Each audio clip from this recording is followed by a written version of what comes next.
This is from Bhagavad Gita, right at the end of Bhagavad Gita, when Arjuna asks, you have given Bhakti Yoga, Dhyana Yoga, this yoga, that yoga, sit with your eyes closed and meditate. I don't have time to meditate. I don't have time to do all the things you're asking me to do. What should I do, Krishna? How do I surrender and become a devotee if I don't have time to spend hours and hours meditating because I'm a householder, I'm a king?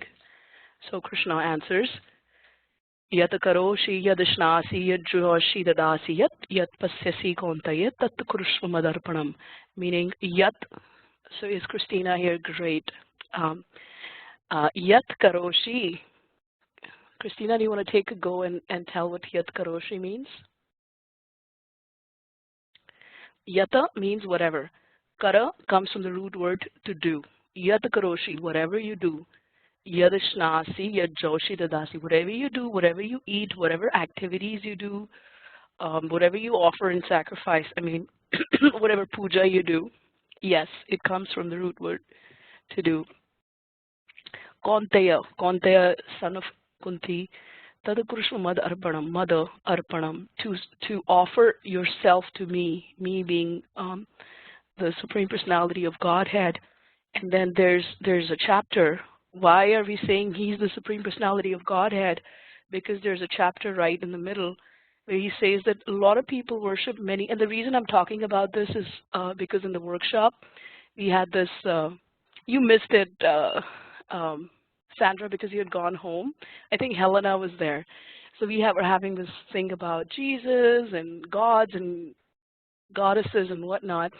So I don't know if Monica Single, Dr. Single is here, but this is for her, so I'm going to send her the recording. So why are we saying Krishna is supreme? Because Krishna is the only one who is saying that I am supreme. I am supreme. All the gods and goddesses and angels and whatnot, they get their powers from me. They work under me. So he says that even if you pick up a rock and you start worshiping that rock, just start worshiping a rock. I will empower that rock to help you, because whatever you worship, I will come through and help you in any form. So whatever form you worship me in a guru form, Jesus form, whatever, doesn't matter, I will come to you. So I kind of wanted to address that. And why am I doing it? Because Bhagavad Gita is our textbook for yoga. And if you're talking about today, Yoga Cikitsa, and if there is any if there's any truth to what I'm saying, then my laryngitis should be finished by the end of this class, because this is how powerful it is to talk about Krishna and do these mantras are so powerful, they can take away your illness. And yeah, that has happened to me many times. I've done mantras and all my illnesses are gone. So very tall order. All right, so we are discussing Yoga Cikitsa. Can anyone break down the word yoga? What is the root word that word yoga comes from? What is the root word?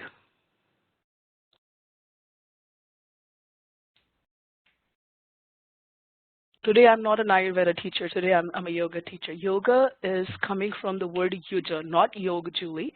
Yoga is a form. Yuja is the word. Yuja means yoke, to combine together. And the combination that we are looking at is the combination of we, the Jivatma, the soul, trying to find the divine who's also within us in our heart. So the combination of the Atma and the Paramatma, the combination of Atma and Parama.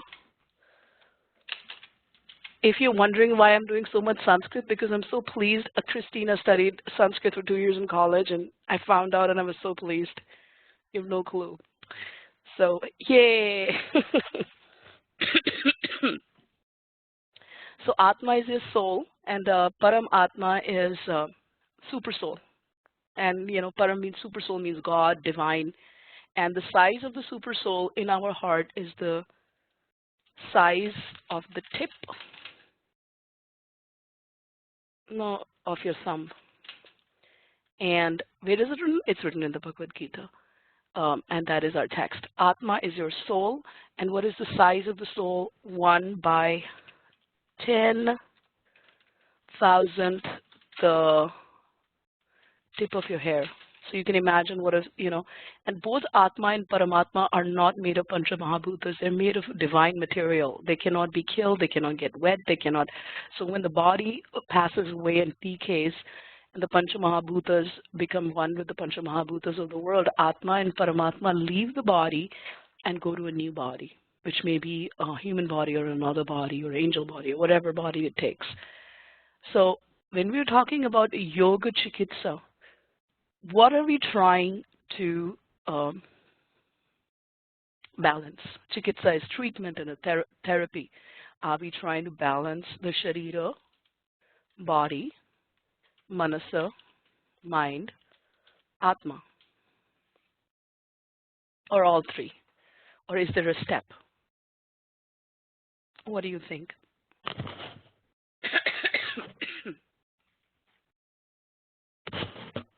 What do you think when we say Yoga Cikitsa? Yoga Cikitsa literally means therapy, yoga therapy. What are we trying to do therapy of? My rotator cuff can't move. I want to increase the range of motion. Is that the aim and objective of Yoga Cikitsa? Or it is to address Sharira, Manasa, Atma? What is it? You can type in the chat. Very nice, Helena. Thank you so much. Like, I believe that, Helena has been searching for spiritual truth for many lifetimes, and it's no coincidence that she found me. And then we meet every Saturday, and we talk more about spirituality than yoga sometimes, right? So, yeah, I think you found me for a reason, because for me, yoga is 90% spirit, and then the rest is 10. And when we talk about Yoga Cikitsa, right now, when I was younger, when I was in my 20s, I didn't have any money. I was what we call in Hindi, Than Than Gopal, meaning that I have like coins in my pocket that actually sound. I had no money. I lived in an ashram, and then we would get sick. And of course, we would only go to Ayurvedic doctors because they were cheapest. And then one of the things that we would do for healing ourselves is we would do fasting, and we would chant and chant and chant, and chanting would take care of so many imbalances. As far as I'm concerned, chanting is Yoga Cikitsa. Balance and heal the physical, purify on every level, and connect with it. That's beautiful, Rasamai. Please allow me to quote you on that. I'm going to copy that and quote you on that. It's gorgeous, beautiful. Thank you for that. So Yoga Cikitsa is addressing our body, mind, Atma, and aim and objective really is the same as the aim and objective of yoga, is to connect this Atma and Paramatma who are living in the same heart. They're both present in our Mahashrota, in our heart. And it says in Srimad Bhagavatam that, if there's a branch and there's a big parrot and a small bird, both in the same branch, but one is facing one way and another is facing another way. That is how close God is to you. That's why God listens, Atma and Paramatma. So ultimate objective is when that connection is severed with our spiritual self, I'm not talking about religious self, spiritual self, that connection is severed, then there's a lot of problems that happen. And when people even come in a yoga class and they've been coming in, on a very subtle level, they start experiencing these thoughts. They will, break down, cry. They have these moments. I mean, Julie, I know you're a yoga teacher. I don't know if there's any more yoga teachers. People will, even in a classroom setting, experience these aha moments. And this is their spirit reviving itself. So I would say we start from the spirit and move down to everything else. It's important. Yoga Chitti Vritti Nirodha. Yoga is the cessation of the turnings of the mind. So yoga follows, it's a system of many steps. You and I and everybody here present today, we have been in different paths of yoga in our different lifetimes. So how can I compare myself to Leah, or how can Helena compare herself to Julie? We are all at different levels because we are counting the levels from our lifetimes. I mean, just to find a guru in this life. I mean, Leah, how lucky are we? Rasamai, you have a spiritual master, right? Who gave you the name Rasamai? You know, to find a spiritual master, because if you find a spiritual master who's controlled or their senses, who are a Sandra, you have a spiritual master. Imagine life if if there was no guru, if there was no spiritual master. I wouldn't even be able to live. And so to have come to human life and have been given a guru who's going to guide us from lifetime to lifetime, you know, one of the steps is going to, guru is going to give us mantras and initiation, and the process of yoga, doing the mantras and the asanas and the dhyana, and all of them together will help us in the cessation of the turnings of the mind. Then we'll be ready for the next step. And it's okay if we haven't found a guru yet. Maybe we'll find one in this life, maybe next. But it's it's a many lifetime step. It is not, oh man, I'm, you know, the Los Angeles style. They're doing the Charas Ganja yoga. So when you are talking about yoga as a therapeutic modality, it is it's not like a yoga class where someone's come in and we need to make a class um, a map, and we have to have, okay, we're going to do these asanas, we're going to do pranayama, and then we're going to do asanas. Nothing like that. We have to address Atma, Paramatma, Manas, Sharir in a very short, simple class, and you can choose any of those methods and address any of those koshas or levels. So we are the process of empowering individuals toward improved health and well-being through application and philosophy, which could be any of the yama, niyama, anything. Doesn't mean that we will not use asana. We may decide to use asana or we may not. What is the yoga cikitsa that I'm doing right now? I have offered myself to Sri Krishna, and I've offered myself to Sri Saraswati Devi, and I have told Saraswati Devi to come and speak through my mouth. And I don't know what I'm saying because she is speaking. And this for me is yoga cikitsa, because when she leaves my vocal cords, I'll be healed. So very, very tricky, isn't it? So application of yogic principles to a particular person with objective of achieving a particular spiritual, psychological, physiological goal. Of course, it's not just spiritual, but it could just be a manas. So a person's stressed out and yoga makes them feel calmer. And there's scientific, medical studies now, and there's more than one that prove that. And of course, the physiological issues. A lot of people are afraid. Oh, forget that. A lot of people. I'm a yoga teacher, and I'm afraid to go to a yoga class. I don't know if anybody agrees. Especially, I'm afraid to go to like an advanced yoga class. Restorative is absolutely fine. It is scary. That is the only word I can use. And there's just so many.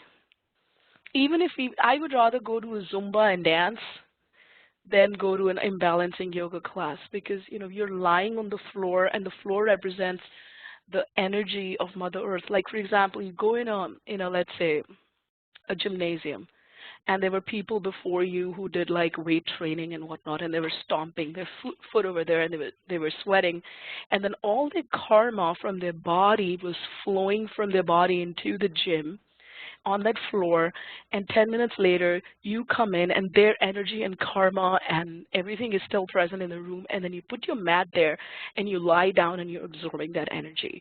So maybe I'm sensitive, I'm the only one who feels it, but normally in a yoga shala where they have Ganesha, or they actually have Saraswati, Ganesha, or Patanjali right there, they're doing mantras, and it's 100% focused only for a yoga class and meditation.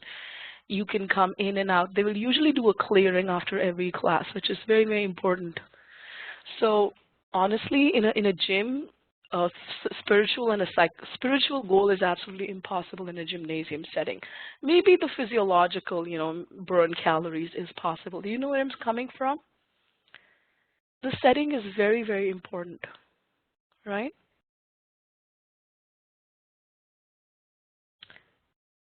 So I'm going to ask you, I mean, you've all done yoga classes. You first joined yoga. Why did you join it, and what did you get out of it? If you could answer I'll give my voice the rest. What did you get out of a yoga class when you first joined it? You can also talk, unmute yourself.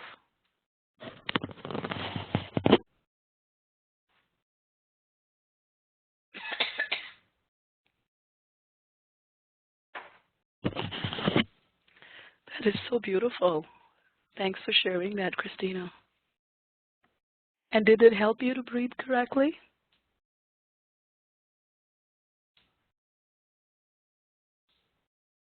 Lovely.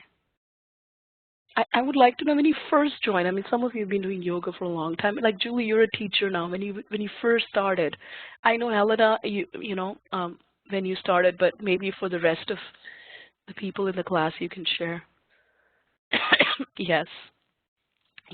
Kristen, when Helena came first time, Kristen met Helena for the first time, and Kristen and I are super psychic. And Kristen said she's been doing yoga for many lifetimes. And the funny thing is, yes, Sandra, you've been a yogi for lifetimes too because you're such a strong meditator. Yeah, not just that, but it also with, your other health issues, it would help you, right? Yeah. What about, what am I missing? Rasamai, if you've been to yoga class, what have you got out of it?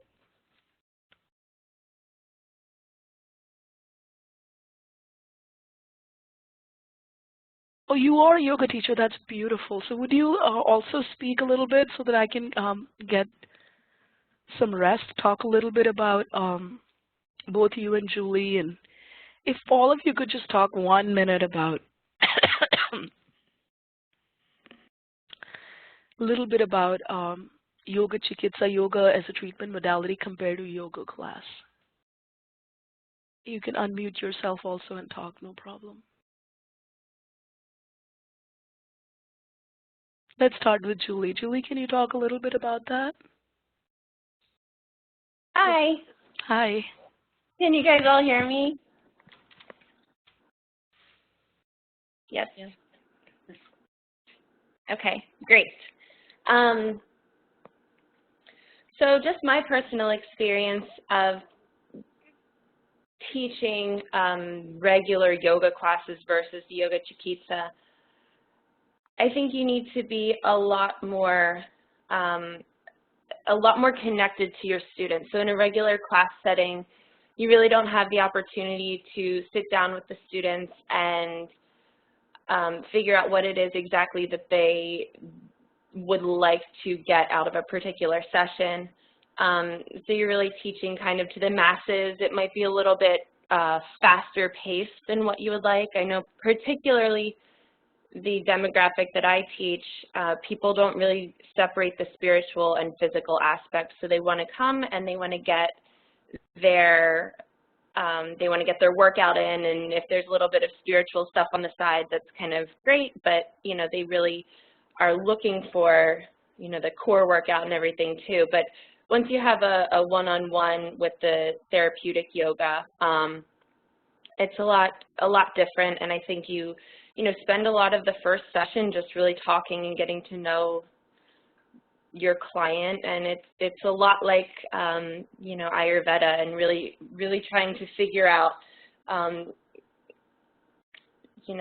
like be a detective, like you were saying before, be a detective and try to see kind of the underlying issues and try to read the body and everything, and kind of using all the different aspects, seeing where we want to focus and creating a plan it's easy to follow, and yeah, really focusing on that connection.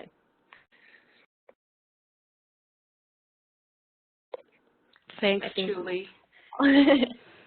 No, that's beautiful. Yeah, no, that's the connection and being a detective.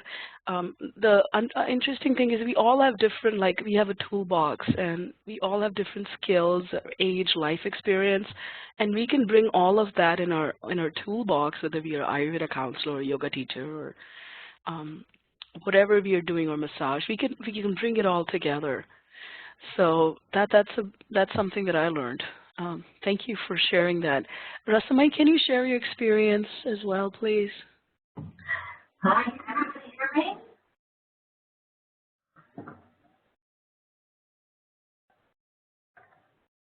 Namaste, everyone. And Julie, like you, I've also taught in many different settings. And when you're teaching to the masses, it is a different focus.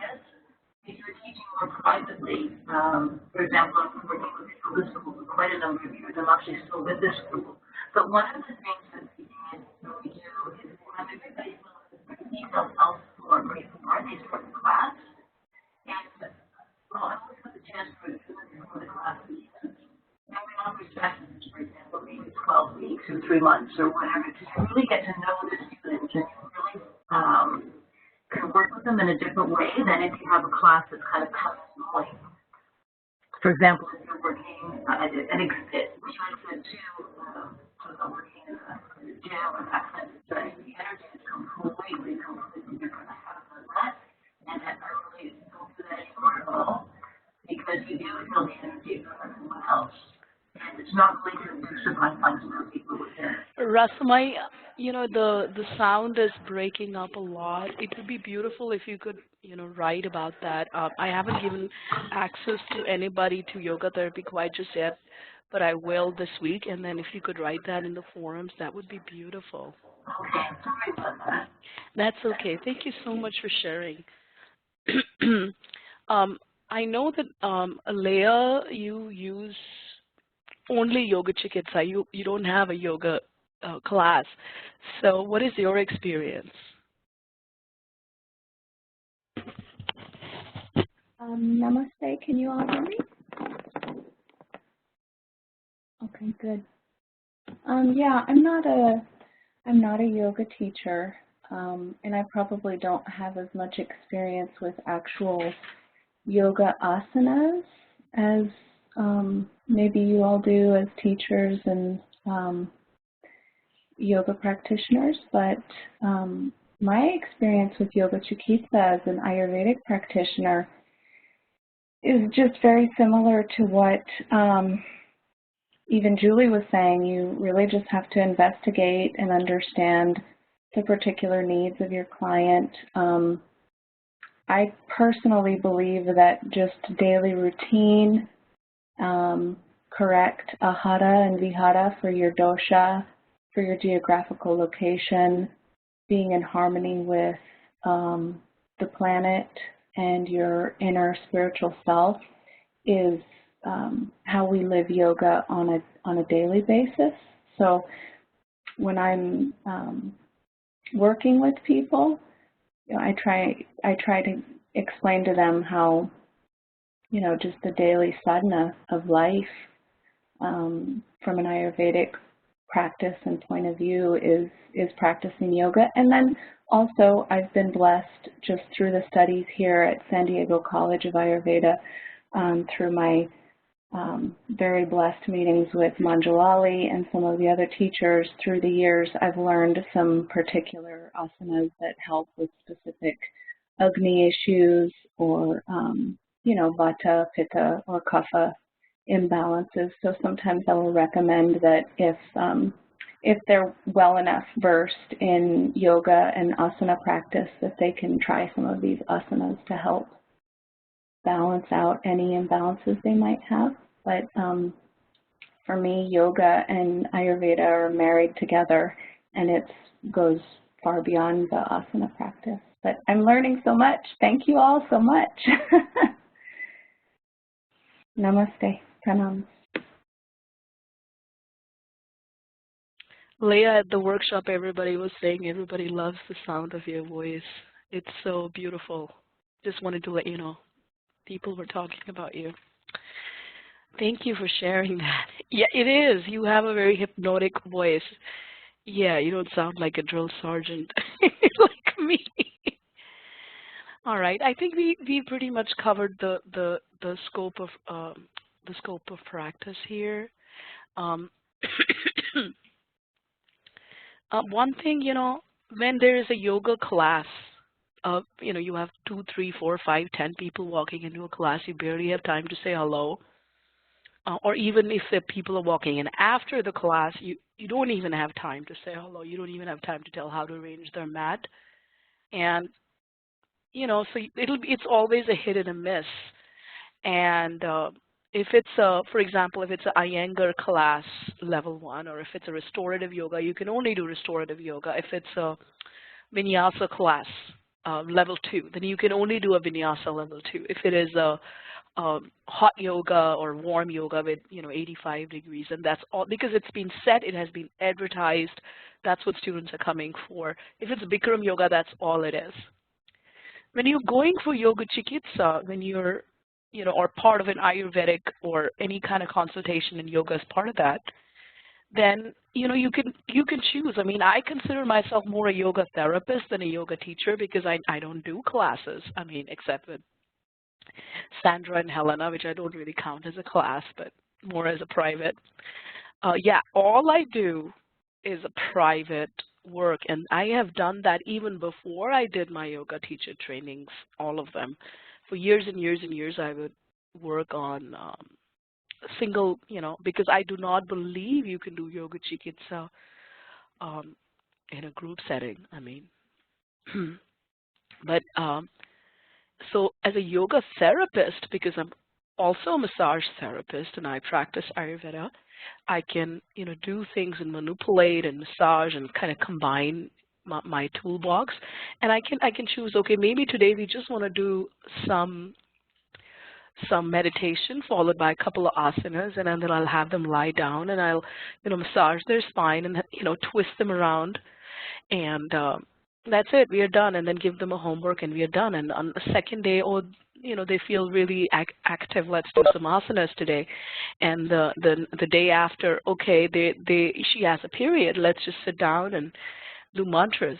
So we can pick and choose. Today, let's bring in some props that are used by Iyengar. Let's do some vinyasa today.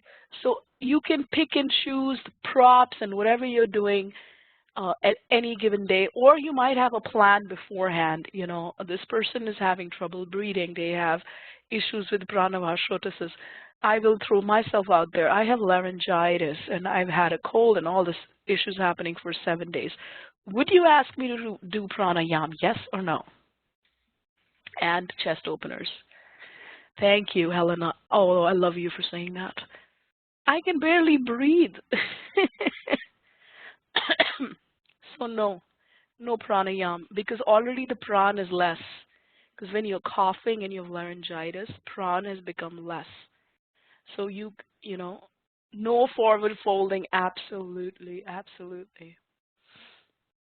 And I'm breathing through my mouth because, now I'm feeling better today, so not breathing through the mouth today. So yeah, so you should know that. If you don't know how the pranavashotasis work, how the respiratory system works, then it's a problem. So as a yoga therapist, you need to know your musculoskeletal system. You need to know your anatomy a lot better than as a yoga teacher. You really do. So yeah, this is kind of like, I do all of it: meditation, spiritual, psychological counseling, chanting, imagery. I mean, Julie, everything that happened in the workshop this weekend, which you haven't shared in the forum yet, which is fine, was yoga Cikitsa. Think about it. We kind of really married together Ayurveda and yoga and meditation and Reiki, and wow, what a result, right? It was awesome. It was amazing. Okay, I will just, if you are okay with it, can I share in 1 minute? Okay, so basically what happened, we were doing the pulse assessment, and we were checking Julie's pulse, and Julie's pulse was a little bit everybody felt it was a little inauspicious or weird, and she described it as a jellyfish. I felt two people in her. Monica Single felt, and nobody could tell what was happening. And then and she was getting all upset. And the next day we did it again, Dr. Keith. Everybody did her pulse, nothing. And then finally we came together, and you know, I actually drew her pulse on the fingers on the chart, and it came down to where it came down. I mean, at the end of the day, we felt that there was like some negativity in her. So we went outside, stood on the grass, and we did some chanting and pranayam. And Nisha said, if she has anything negative in her, let the crows come and take it away. Suddenly there were like 12 to 15 crows outside. It was crazy. I know, and it's not just her. They really, even my stuff went out because I was undergoing this thing. And then Julie came inside, and we took her pulse, and it was clear as water. And everybody did her. I know. And Monica Singles, she said, I'm getting goosebumps. This was like an amazing thing. I'm telling you, and as soon as the crows came and left, I don't know if Nisha is here. Is Nisha here? Nisha's not here. So Nisha does this, you know, Reiki. So this was Yoga Cikitsa. We didn't do any asanas. We checked the pulse, and we did imagery, chanting, and then she did this. She had us do intentions of whatever. So basically, Julie's just come from India, and we all believe she picked something from India. So whatever she picked, we just did this ritual of asking Mother Earth to take it from us and asking the crows to take it. And wow, it was very powerful. It felt like a retreat. I was telling everybody now we need to hold hands. It was awesome. That was Yoga Cikitsa. Do you understand? It's not, it's a complete, it's almost like a different modality than yoga.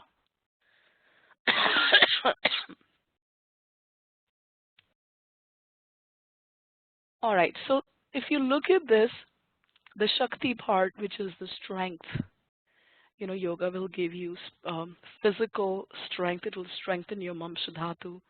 The Sadhak Pitta will become better, and then energy levels will improve.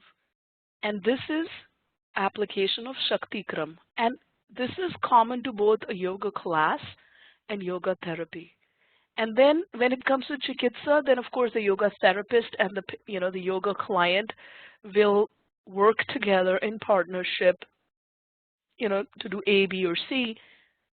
Okay, let's do a clearing today. Let's do this and that. And that's called Cikitsa Krama. And then if you're working with someone who's Ayurvedic practitioner and does yoga and whatnot, I mean, the only reason I went and did my yoga teacher training was that I was teaching people yoga, and I didn't have the whole Yoga Alliance thing, so I said I should get that. And I honestly thought I would not get anything out of it because I thought, well, I'm not really going to, do a group setting class. But doing the yoga teacher training with Sudevi was far more powerful, and it also made me realize, actually, I have also been doing yoga for every single lifetime, and just because I cannot do certain poses, it really that I was holding myself back even as a yoga teacher, which, in this country everybody does because I'm not thin and, tall and white. So, wow, how can I be a yoga teacher? But it really helped me. And then one of the things that I do, I mean, personally, because I love marmas and the marmas are on my fingertips, is it's easy for me to sequence a class based on marmas than, traditional sequencing. So that's what today we did for me. But one of the things that we were doing is that the entire time, she had people with, breast cancer survivors and people who've had many illnesses. So I would be part of the yoga therapy session, which was right up my alley. I really didn't want to be in a class and saying twist yourself. I really wanted to work one-on-one. So it was pretty amazing for me. Hopefully we can do that for you guys as well. Another thing is, even if you have a person who's come for a yoga therapy session, let's say just for the sake of it, or maybe, it's someone has got their husband or wife or partner than just to even educate a person. Or forget that. Like you could actually do in a yoga studio, hire the yoga studio for 2 hours and do a session, even to even market yourself as an Ayurvedic practitioner if you have to, that learn about, if you're afraid to go to a yoga class, and so many people are afraid to go, then learn what yoga is, learn what, yoga class is about. Even just that 2-hour thing, it could be like a free thing for marketing. It would be amazing. The use of therapeutic yoga to go beyond physical. And so this is really, explaining to a person that, like in the workshop, Sureka is in Dallas, and she teaches this. We were talking about this moon salutation, and her alignment was off. And then we were talking about the alignment. And one of the things is, your spine is your Sushumna Nadi. If you're trying to touch your, trying to make a connection, so you look exactly the same as everybody else in a class and say, hey, I can do this, I can touch here, I can make the connection, then it totally defeats the purpose of yoga. Second thing that defeats the purpose of yoga is mirrors in a classroom. Third thing is air conditioning in a classroom. So, tell me all the things that we do wrong. Yeah, so if you were to have a therapeutic yoga room, even if it's like a little, 10 by 10 little room, it should be square or rectangle. I mean, if you remember Hatha Yoga Pradipika, it talks about the room should always be square. It should be a little elevated. The teacher should be sitting on the east. There should be a little deity. It should have nice smell, good air, a good light, and ideally it should be a wooden floor, if possible. And there should be no distractions. That includes very bright sari colors, designs on the wall, nothing. Anything that distracts you from going inwards is not. So, I mean, now tell me if you've been to yoga centers where there's bright colored stuff and, it's very beautiful and it's attractive and it attracts you, but all of those things are distractions. So if you're going to do a yoga therapy, even if you do it in one of the rooms of your house or in the garage, then you need to have a very simple setting there. It's not even when I do a session in my house, I try to cover the television with a silk cloth, because even if it's not on, it is so distracting, an electronic screen. Do you know where I'm coming from? And there's electronic screens everywhere. Oh my God, I think Mariam, we talked about. Mariam, let me just share this with everybody. You did this privately so they can all see what you wrote. This is quite funny, actually.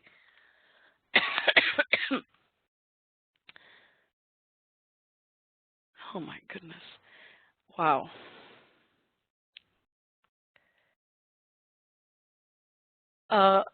Well, that is not yoga. That's all I can say. I don't know. Leah or Julie, do you have anything? Christina, do you have anything to say to that? First of all, people will. Were you kidding me? Wine and yoga? But we can do arishtams in yoga. Arishtams are Ayurvedic wine. Oh my goodness, that's terrible. Well, that's not real yoga, we know that. Yeah, because do you know why? This is, actually I'm not surprised. Everything in this world is in 3 modes. It is a mode of sattva, tamasa, and rajasic. So this be naked here and whatnot is a very, tamasic and dirty, because so if you look at the Indian gurus, they are just wearing what we call langot, just a little thing around their privates, and that's all they wear. But their intentions are so pure. And then if you were doing yoga in Rajasa, then you would be kind of wanting to drink later and, go places and, all that swinging from the ceiling yoga that has come up, that would be yoga in Rajasa mode. And the yoga that I'm talking about right now is yoga in Sattva mode. Do you understand? So if someone is naturally tamasic, they will be attracted to tamasa yoga and black walls or, goth yoga. I don't know if that's the right word to say. Very goth and, wearing an om and a lot of, what is the word for it when you have tattoos? Tattoos and black eyelashes and very goths. And then they'll wear the Indian outfits and we are so Indian. And I saw a lot of those people in Ashland. Ashland is mostly very sattvic, but I mean, everybody was wearing Om shirt and had tattoos and was, drinking, taking cannabis, like everywhere. But that is just the people. It's where they're situated. But Helena, it's still better than going to church, honestly. Some of the stuff that goes on, at least. I mean, if you look at, they're going to a yoga class, they're going to do some mantras, they're going to do something for their betterment. And then, even, Indian temples, and they're all about just let's take everybody's money, but, in the name of God. But at least this is, yeah. So we have to kind of, what is the word for it? I can't think of the English word. Reconcile. We have to reconcile. The reason we need to reconcile, and trust me, some years ago I used to get upset about all these things a lot. Because when we get upset, we get angry. When we get angry, the very reason we are trying to become yogin or yoginis will be destroyed. Do you understand where I'm coming from? Then what are we really doing? We are judging them, us versus them. So what we can do is saying that they're in a mode of tamasic or rajasic, and I feel sorry for them, and hopefully in some lifetime, or maybe within this lifetime, they'll come to the mode of sattva. And how can they come to the mode of sattva? By attending some of your classes. No, I don't agree with it either. That is nothing to do with yoga. It's just very sad. I mean, it is very, very sad. That is beautiful, Julie. Yeah, I mean, so many people, it's just very, yeah. It is marketing. You're absolutely right. It is also, Rasama, you say it's a fad for mass consciousness. Yes, but you can say, okay, I'm going to do this. I'm going to be a real yoga teacher. I'm not going to do mass consciousness. And I honestly believe if you do that, God will send you clients. I mean, I've been running this college for 8 years. I've never advertised. And I've had opportunities and I have never, really compromised my principles. It doesn't matter. And I know that Leah is not even on Facebook and she has a beautiful practice. I don't know, I'm complaining you're not on Facebook, but and I don't even think she has a website. When you are absolutely sincere, the providence and God and divine and all the energies will align like the energy of the direction and they will send you clients. Honestly, I mean, like, how have you guys, how did you guys found our college? I mean, wow, you guys, I believe like there was some connection that was supposed to be made and it got made. This is the first time we advertised it when Chantel, our Block 1 student, she forced me to give her some brochures that she printed herself. She paid for it, she printed herself, and then she got a table in an Ayurveda forum somewhere in Ashland and went and did it for me. And she said, oh, I went on a conference and I represented you. Oh, thanks. Oh, that is beautiful, Mariam. You prayed for a college to manifest. Thank you. And you know what I and Atul pray for? If somebody's after, like they want to do practice Ayurveda as money, or they are not really into this, then please let them not come to us. Please let them not find us. So we put it out there, and that's what happens. We get beautiful, beautiful people. And Christina, you said you were very comfortable in the workshop. It's because Take like-minded spiritual people together. You put them in one room and magic happens, honestly. It wasn't me. It was all you. Are you kidding me, Helena? I did not know that. So if that is not providence, I don't know what it is. That is providence. All right, I think my mantra worked. Do you feel my laryngitis is going? Do you hear the difference in my voice? Power of the mantra. Yes? I'm telling you, one of the things I've used when I've had no money is just chant. Chanting is one of the best things you can do for ear, nose, throat issues. Yes, and of course, we have another secret that we will share with you very, very soon. We will let you know in a couple of weeks, maybe. Chanting is so powerful. Chanting is super powerful. You know, I have to tell you one thing. Once we were doing the yoga teacher training in my house, and Sandra came straight from the temple, and she had been doing chanting there. And then, we were all taking turns doing a class. When it was Sandra's turn to kind of teach, I went and sat on her mat. There was electricity that zipped from my body. Like, I could feel the power of the chanting because she was sitting on it. Do you know what I'm saying? And yeah, it was amazing. I was like, my God, I can feel the strength comes from, that's real yoga.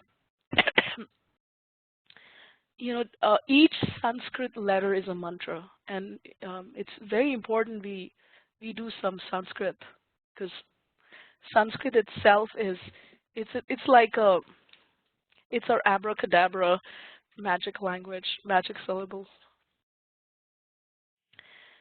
So very quickly, of course, before a yoga Cikitsa session, we will do an initial interview with the client. We will check any injuries, health issues, marmas, take nadi. If you're an Ayurvedic practitioner or counselor, you will also do an Ayurvedic checkup. If not, and so you will just do your own thing. You will have notes, you will have homework, and every session will have a focus. So herein I will again open it to all of you and ask your opinion as I give you examples of problems. Here's a session. So I just gave this session because I'm having these issues. A person with pranavahashotas issues, which is respiratory disorders, prone to ear, nose, throat infection, that's me, or any kapha person, or someone stressed out for 4 private weekly sessions. So this person has even paid for 4, and it's not even about the money, it's the fact that they need to turn up. So how would you want them to do your homework? Do they need to do 5 minutes a day for 7 days, or they need to do 30 minutes every 2 days? How would you do it? Just type in the chat window.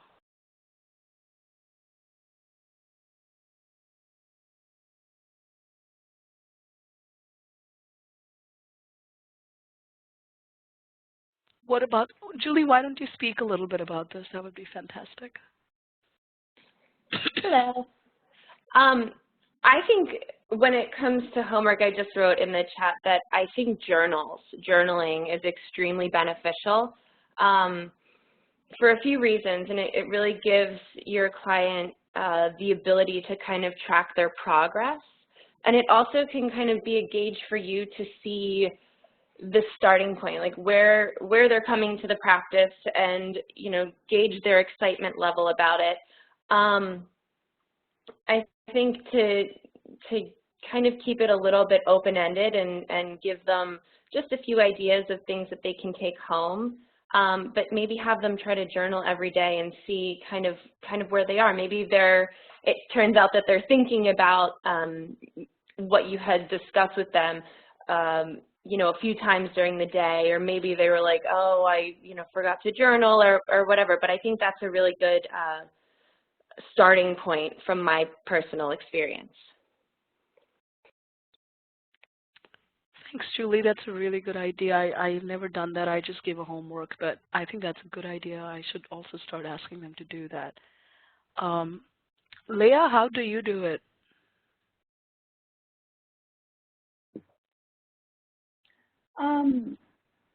Yeah, I usually just give homework and protocols as well, but I know. I tend to get a lot of vatas, so they come and they like to keep their own you know, monastic journals anyway, so they're not writing it down, but I'm getting an earful every time they come in about everything that's happening to them anyway. But I like the journal part of it. It will give them an activity, something to focus on, and, you know, kind of help them maybe keep their thoughts grounded and organized as well for each session. All right. What about you, Rasamai? Can you type in how you would do this? Thank you, Leah. That's beautiful, depending on their health. That's nice, yeah. Yes, you have to, absolutely correct, Mariam. We cannot overwhelm or aggravate them. Yes, yes. Also, if somebody is naturally tamasic, they're already lazy and then you're giving them homework. So if you are, it has to be something they enjoy. I am a kapha and it's hard for me to do the homework. Actually, like, I'm a kapha pitta, so I love homework. I want more homework. Give me homework. But I've had kapha women and then they just refuse. So I'm telling them, all right, how big is your kitchen counter? Can you do some leg lifts and things like while you're cooking or waiting for, I don't know, the rice to boil or things to come out of the oven? And I have to work with that. Um, the thing that I really wanted to talk about is the person's coming to you for 30 minutes or 45 minutes or an hour every week, let's say, or even they might be coming twice a week. That is not good enough. They must practice every single day at the same time. For yoga to be effective, better you do 2 minutes of yoga or 3 minutes of yoga or 5 minutes of yoga, but every day and at the same time. Yeah, so maybe they get up in the morning and they do it or afternoon or evening or whatever. Yeah, and journaling seems a really, really good idea. Julie, I also like it. I've never done it with anybody. I just, you know, um, ask them usually how many times to do it, but it would be a good idea. And then when they come for the session two, give more or, you know, demonstrate, check alignment, give pranayam if possible. Um, so this is teach one type of pranayam, just even simple how to breathe properly. I mean, even before you teach a pranayam, you could just say how to breathe properly. And also one thing that I tend to tell people is, you know, in the morning, there's a lot more oxygen in the air. To open their window in the morning when they wake up just a little bit, or if they have a garden, go in their garden and just be in the garden and look at and do a little bit of normal, just a little bit more deep breathing and take all that oxygen in. As far as I'm concerned, that's yoga cikitsa. And then whatever time they're going to practice, whatever's available to them, it has to be the same time every day so body gets used to it. I mean, sometimes it'll be, so you know how people will go Monday they have a 9 o'clock class, and then Wednesday they have a 4 p.m. class, and then Thursday. That is not, so body needs to, like Leah, you said, a daily routine, ahara and vihara. It has to be at the same time every day. So what time works for them vis-a-vis what time is perfect for them. Like for me, I'm not doing yoga nowadays. I'm doing more walking because I'm trying to do Svedan, and yoga doesn't make me sweat, believe it or not. So, but when I am doing yoga, I will do always between 10:30 and 12 noon. I will do it in the garden, and I will do Surya Puja. I will do Puja of Surya. I will offer flowers and incense sticks and just do, you know, Surya, sun. And I will just do some asanas there and do some meditation there and just do Shavasana there.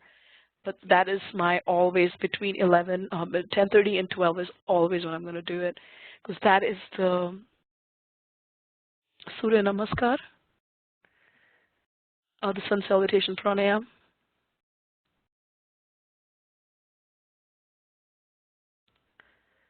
Oh, Mariam is asking here. Well, neither am I, but I think my students love me. I'm not white, tall, or skinny. Well, welcome to the club, or super flexible. Welcome to the club. Come in on. Yeah, I think you're in a place that if you're sincere, that's what I'm saying. Honestly, if you're very sincere, it doesn't matter. I mean, Sandra is now getting ready to retire, and she's pursuing yoga teacher training. How amazing is that? How beautiful. And I think already people who are supposed to be your students have been chosen, you know? So don't, at the end of the day, you are not the teacher, you're just the medium. You are not teaching, and that is one thing that, you know, when Sandra and Kristen and Helena come to my house and I'm sitting there teaching them, I believe I'm not teaching them. I'm just sitting there. Shri Patanjali is talking through me. Krishna is talking through me. The gurus are talking through me. In fact, right now, this is not Manjulali. I don't know where Manjulali is, but I prayed to Saraswati and Krishna to come and speak to you guys. I am not your teacher. They are. I'm just the medium. So what does it matter what the vessel is like? And people will come. So please have confidence.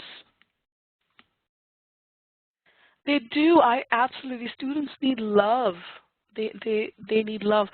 Yeah, absolutely. And you know, we live in a society that we don't have time for love and affection anyway. And I think when people start going for yoga classes, they find a community of like-minded people where they can connect. So there's a social aspect there as well.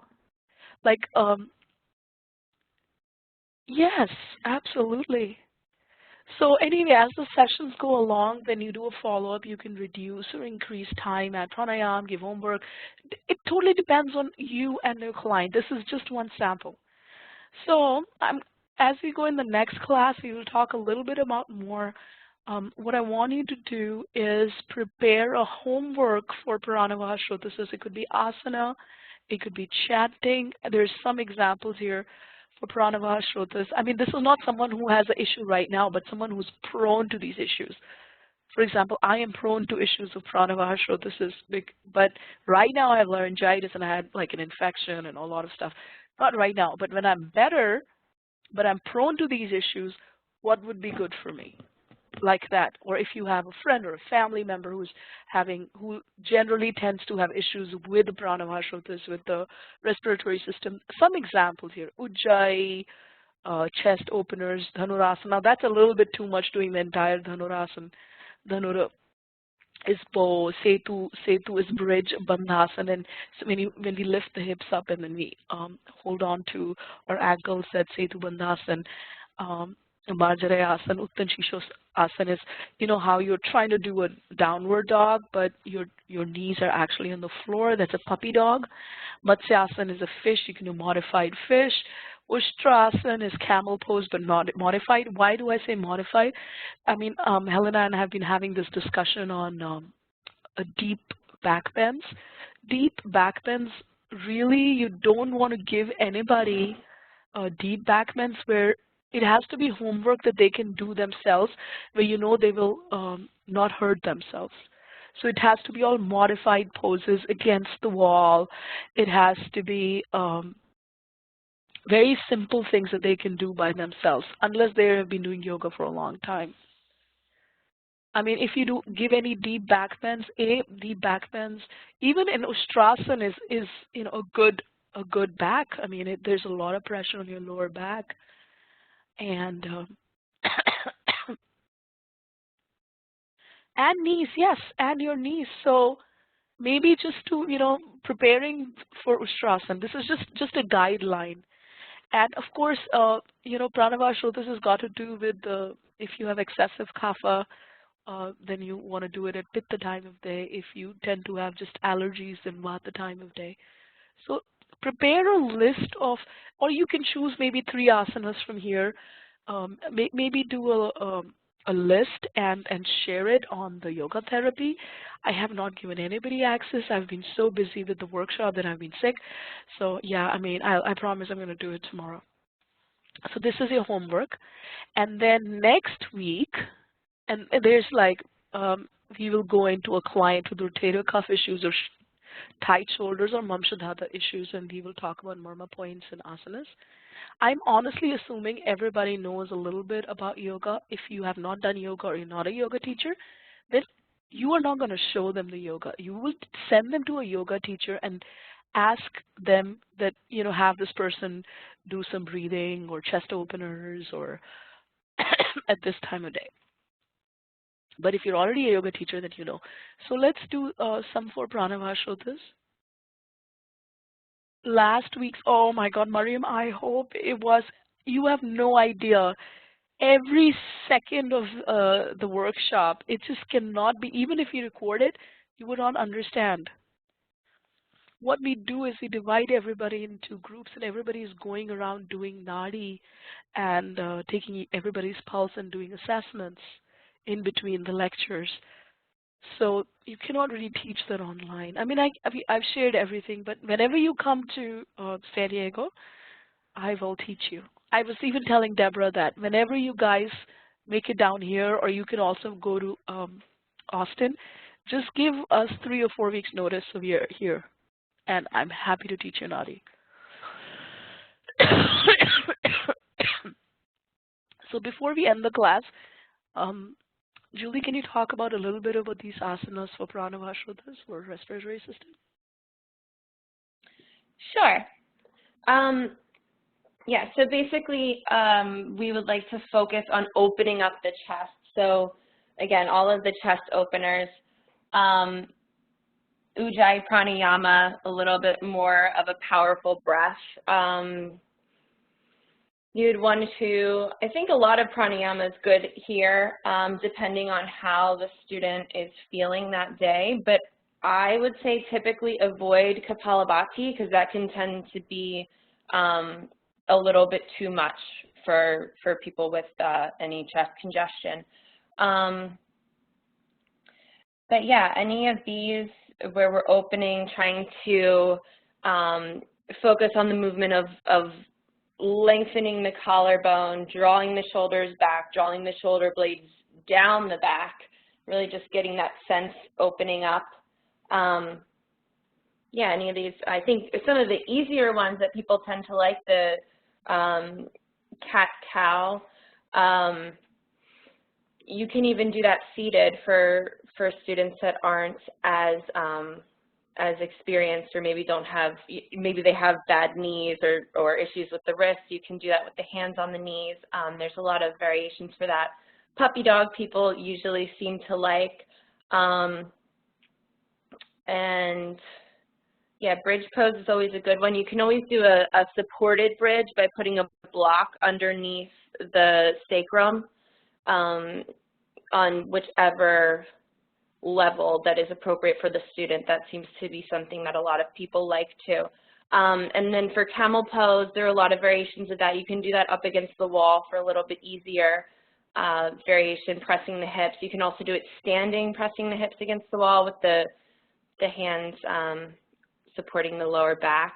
Julie, do you think you could share some pictures? I don't know how to do it, standing, pressing the hips. What do you mean, how to do that? If you go right up against the wall, you can kind of just...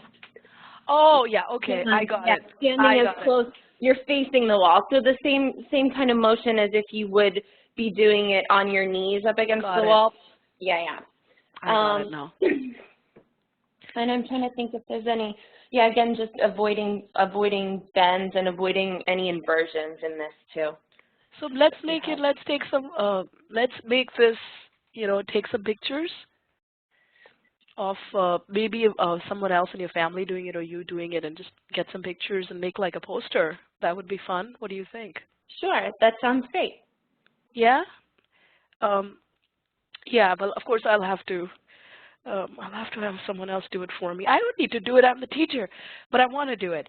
So yeah, let's do that. Let's just take a few pictures. And Helena and Sandra, you coming here this Saturday, I can take your pictures. I have been taking your pictures for weeks. So this is homework. This is homework. Okay, so Leah, yeah, this is a great opportunity. Share pictures of yourself or one of your clients doing these supported things. And aim and objective is that it should be opening their chest. Um, Even someone who tends to have sleep apnea or dyspnea, anything that opens the chest, or even how people will walk with their shoulders hunched. Um, yeah, yeah, even asthma, why not? But somebody who's already on inhalers. Yeah, even help with snoring, and even someone who has a deviated septum, and um, yeah, one of the people who had come to us for sleep apnea, when you have sleep apnea, if they could do nasya or neti the same day before they do the exercises. So the best thing to do, I mean, I'm giving you everything here. They actually do steam, neti, or nasya 2 hours prior to exercise. Because then everything is open. Yeah, so let's take a few pictures. You can ask someone else to do it. Take a few pictures and share it in the module. I promise I'll give you access tomorrow. I've just been so busy with the Block 1 students. They're going crazy on the forums. We have a lovely Block 1 group. And then if I don't give them feedback on their assignment, I get an email. I haven't had any feedback, so help, Leah. I mean, they want feedback. And then I've been trying to give, all the feedback on the blog too, so I have kind of ignored the yoga. So tomorrow, I will give you, I promise I'll give you access tomorrow. I can give you access right now, but it's all over the place. I just need to, make it look fine. It's all over the place because this is the new workspace. So the homework is, again, before we end, is you will take some pictures, or you can even draw it by hand, for a person, and it could be asanas, it could be breathing, it could be some chanting, for a person who tends to have issues with pranavashotas, tends to have, not have right now. All right, any questions before we end?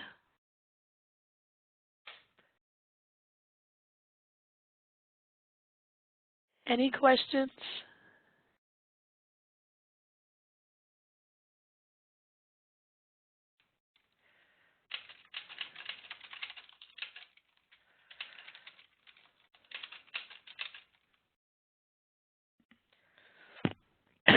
Is this the second class? No, today, this is the first class. This is the first class. Basically, this is part of your, you have 50 hours of yoga therapy and meditation and Bhagavad Gita combination. And these are all elective courses. This is why this is on a Wednesday, not on a Saturday. So even if you don't do it, I mean, that's fine.